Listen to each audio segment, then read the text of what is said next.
metabolism depends on how long the red blood cells stay in the alveolar capillaries.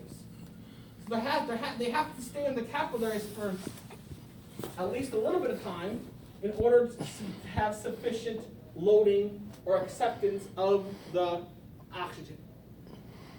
So about a quarter of a second is necessary to reach equilibrium. But at rest, a red blood cell spends about 3/4 of a second in the alveolar capillaries to ensure adequate transport of oxygen. Okay? But remember that each gas behaves independently. So the movement of oxygen is not dependent on the movement of carbon dioxide. One does not care about the other. Think of the gases as selfish. Oxygen only worries about itself and its direction of movement. Carbon dioxide only worries about itself and its route out of the body through exhale. So one gas does not influence the diffusion of another gas. Okay? And this animation is going to show, it's a little bit, the words are a little bit blurry, but you'll be able to see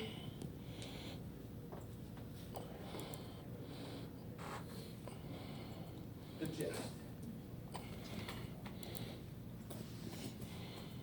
Respiration serves as a means for the body to exchange gases with the atmosphere via the blood. The partial pressure of oxygen, PO2, in the air in the alveolar spaces in the lungs is greater than the PO2 in the blood, so oxygen diffuses into red blood cells from air in the lungs. Also, the partial pressure of carbon dioxide, PCO2, in the air in the lungs is less than the PCO2 in the blood. So carbon dioxide diffuses out from red blood cells and into the air in the lungs. Oxygen-rich blood is carried through pulmonary veins to the heart and then pumped through systemic arteries to the body. Oxygen-rich blood is carried through pulse and into the air in the lung. So you can see here that it says the partial pressure of oxygen in the lung is greater than the concentration in the blood. So oxygen moves from the lung air into the blood. In the blood, in the lungs, it has a high concentration of carbon dioxide. So that carbon dioxide is going to move from the blood down its concentration gradient into the lung air. So this is what we consider gas exchange. As oxygen enters the blood, carbon dioxide leaves the blood.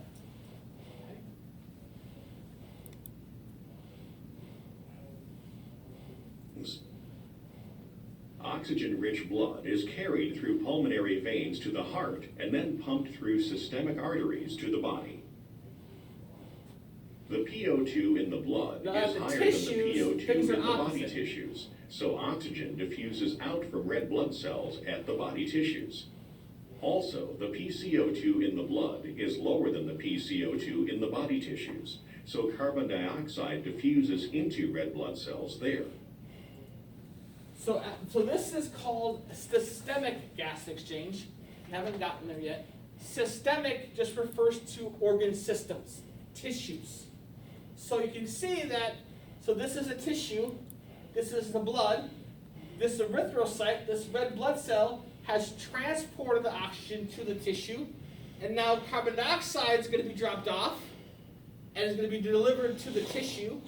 Carbon dioxide that was produced by metabolism is going to leave the tissue and enter the blood. So you see how the directions are opposite? Okay? So now carbon dioxide is entering the blood rather than leaving the blood, which happens at the lungs. Okay? So you got to think about what's being delivered where and why. Oxygen-poor blood is carried through systemic veins back to the heart and is pumped through pulmonary arteries to the lungs, where gas exchange again replenishes the blood with oxygen and removes carbon dioxide. So it essentially explains that you have, so then this blood is oxygen poor, so therefore the carbon dioxide is going to leave the blood, oxygen is going to enter the blood, which is going to turn the blood red, Oxygen-rich blood is therefore pumped by the heart. Then oxygen is going to be delivered to the tissues. Carbon dioxide is going to leave the tissues and then be exhaled. So it shows that connection between the cardiovascular system, exam 1 material, and the respiratory system. You'll need to unlock your iPhone. Respiration. Okay? And this one will demonstrate it in a little bit different way. Fresh air entering the lungs carries oxygen to the alveoli. The amount of gas in air or of gas dissolved in a fluid can be expressed as partial pressure, which is measured in millimeters of mercury.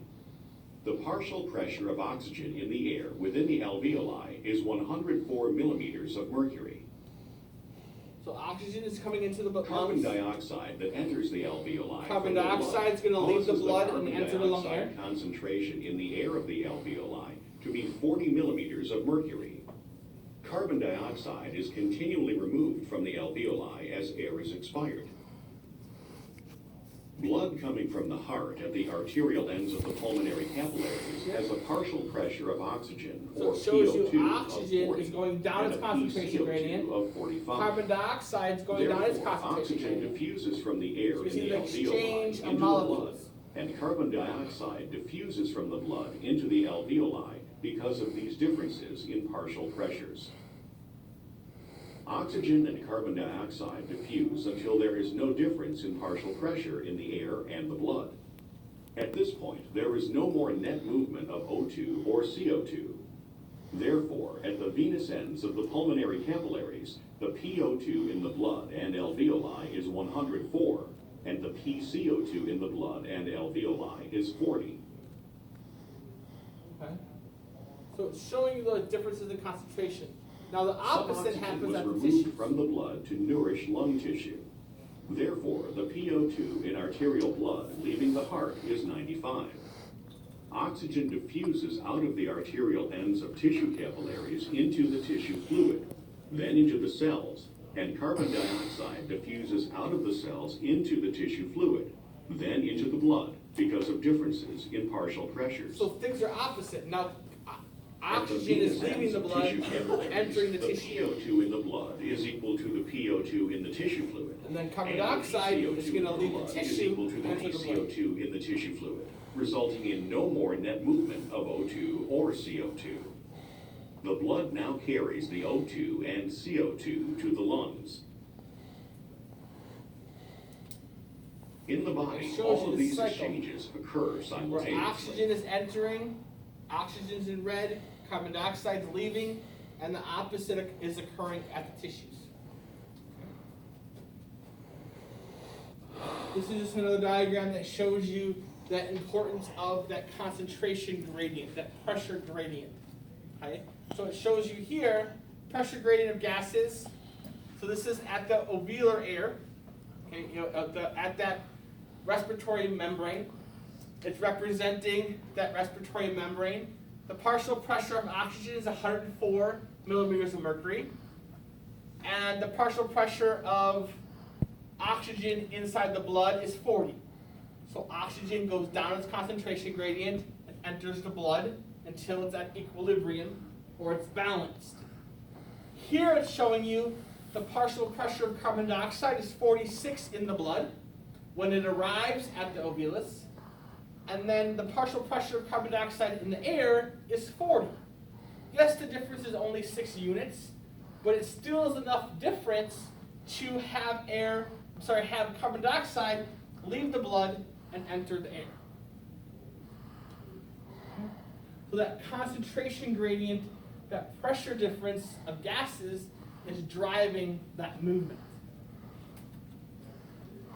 Now gas transport, we talked about gas exchange a little bit at the level of the tissues, which is called systemic, and then you have alveolar gas exchange. Right? Now how are these gases actually transported in the bloodstream? So gas transport is the process of carrying the gases from the alveoli to the systemic tissues and vice versa. So I think about how are these gases shuttled around in the bloodstream. Okay? Oxygen transport. Oxygen, the vast majority of oxygen is transported in red blood cells bound by the hemoglobin. Remember hemoglobin? You have the 4 globin proteins, the heme with the iron. One hemoglobin can accommodate 4 oxygens.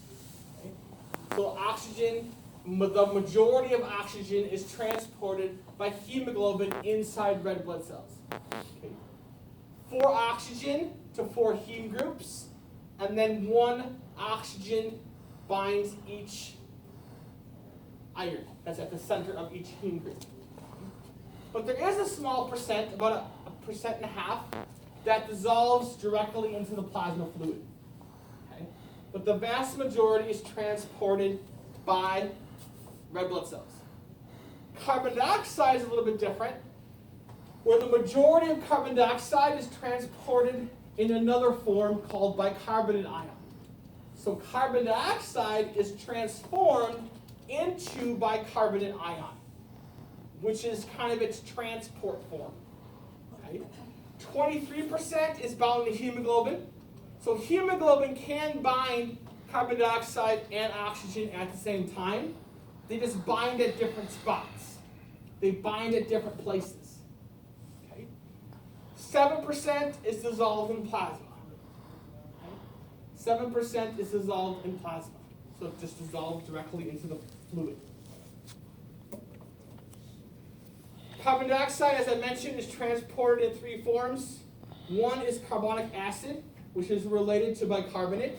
2 is carbamino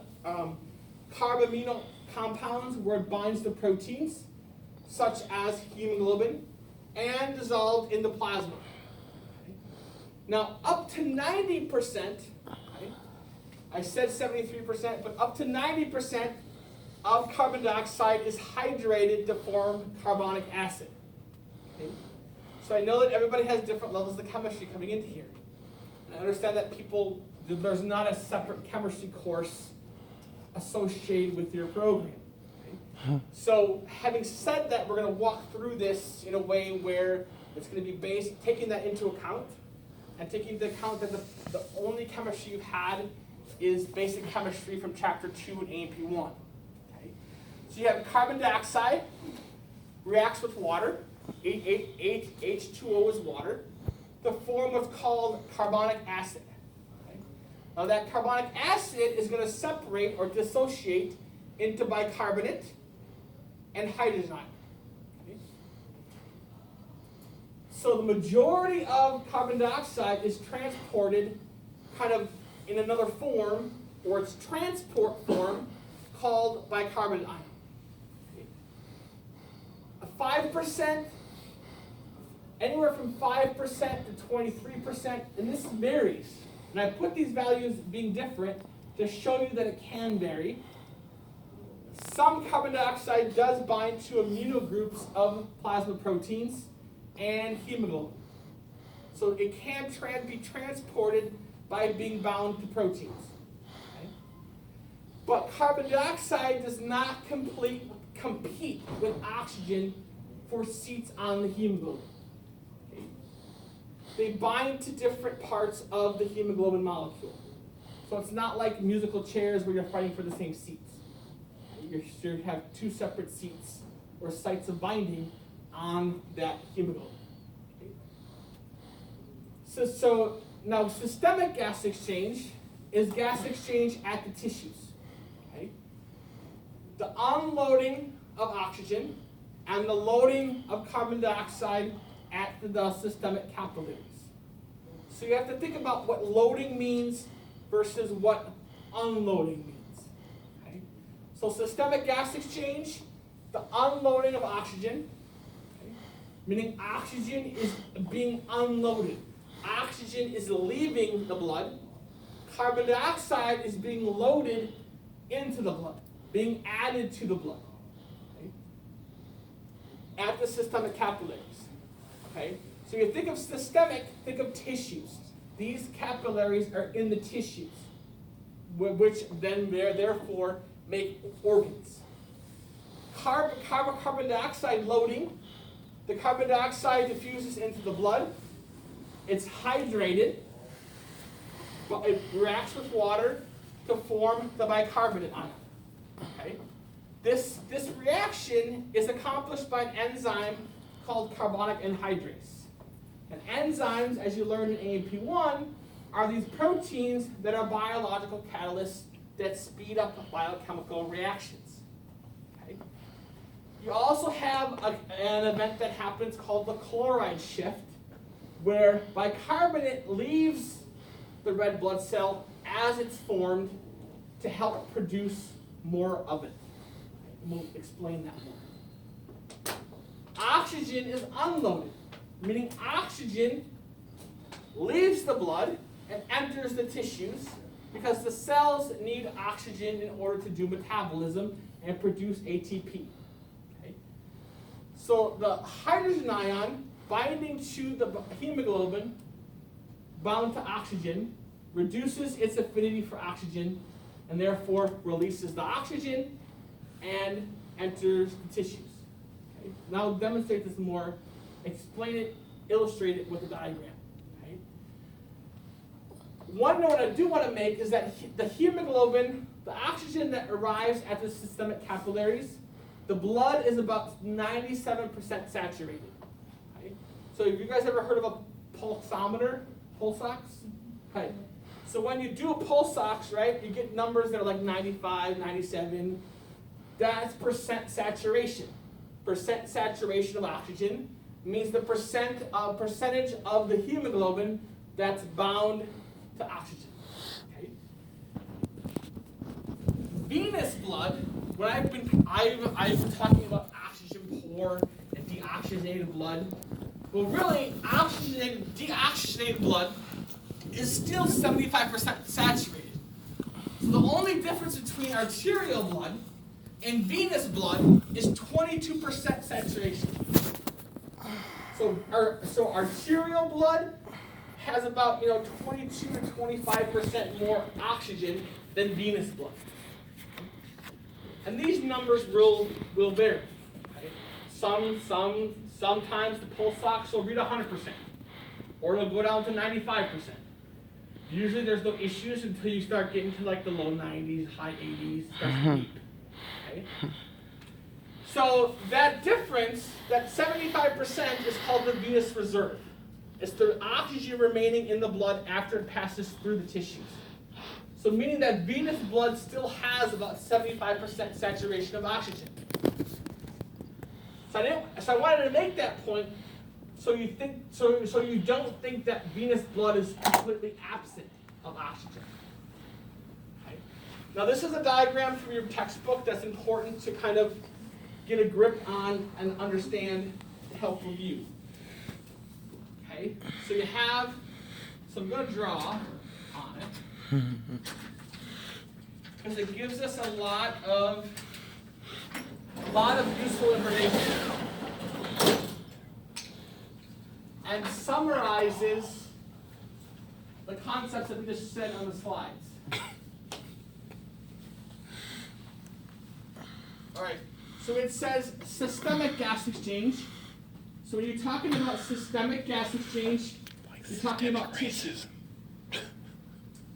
So this side, we're going to have tissue, respiring tissue.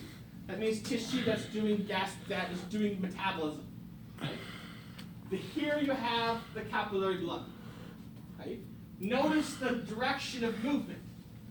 Carbon dioxide is moving into the blood. Right? Oxygen is moving out of the blood. Right? So that's how you know, even if it didn't say systemic gas exchange, just by looking at the movement of the gas molecules, it's going to show you, hey, this is happening at the tissues. Right? It also summarizes the transport mechanisms, where you have 70% is being transported as bicarbonate ion. You have 23% is going to be bound to hemoglobin and other plasma proteins. Then the least amount is going to be transported by being dissolved directly into the plasma itself. No. 30, 30, 30, and 70. I mean, both of them 200, but Yep. I guess. So 30, so 7 and 23 is 30. 30 plus 70 is 100. Right? Mm-hmm. Okay. So then, so it's reviewing, it's summarizing the transport mechanisms. Okay. And then oxygen, remember, the majority of that is transported by hemoglobin. And then there's a little bit that's transported in the plasma. Okay? Now these are pretty easy to understand. Where things get a little bit weird is this cycle here in the middle. Okay? This cycle in the middle. So what happens is carbon dioxide leaves the tissue. It's going to react with water. Okay? H2O is water. And it's going to form what's called carbonic acid. Carbonic acid. Now that carbonic acid is going to dissociate or separate, okay, into, this is bicarbonate ion.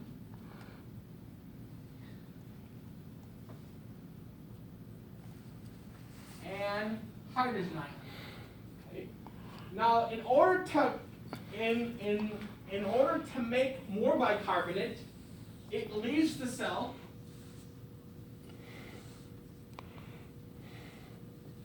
And chloride comes in to keep the charges equal.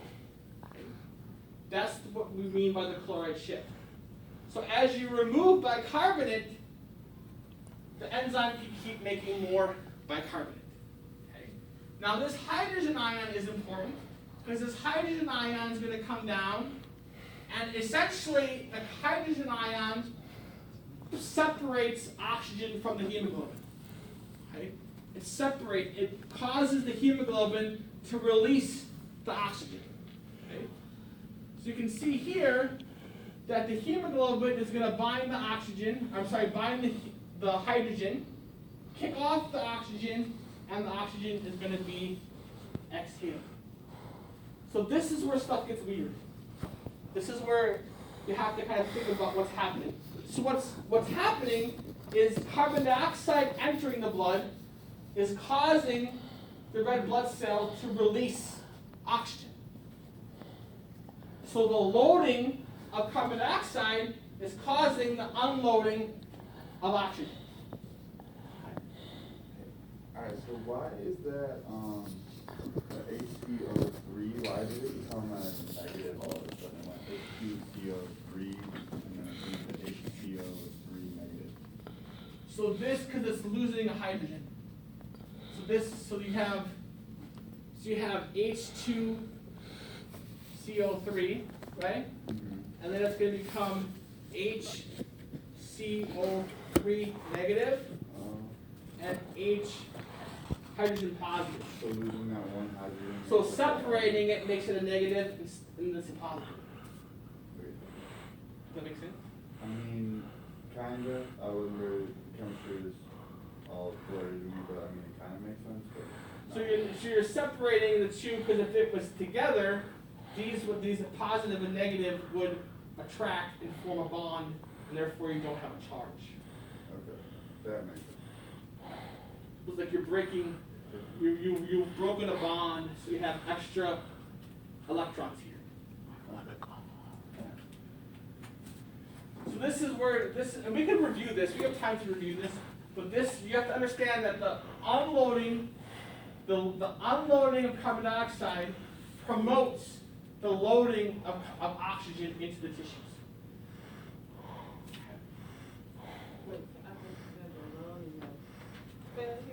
I'm sorry. The loading of carbon dioxide. Right? Right. Or, in other words, the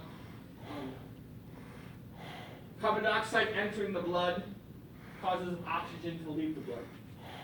At the level of the tissues. At the tissue level. This This is not happening at the lungs, at the alveoli. Let me just review it again.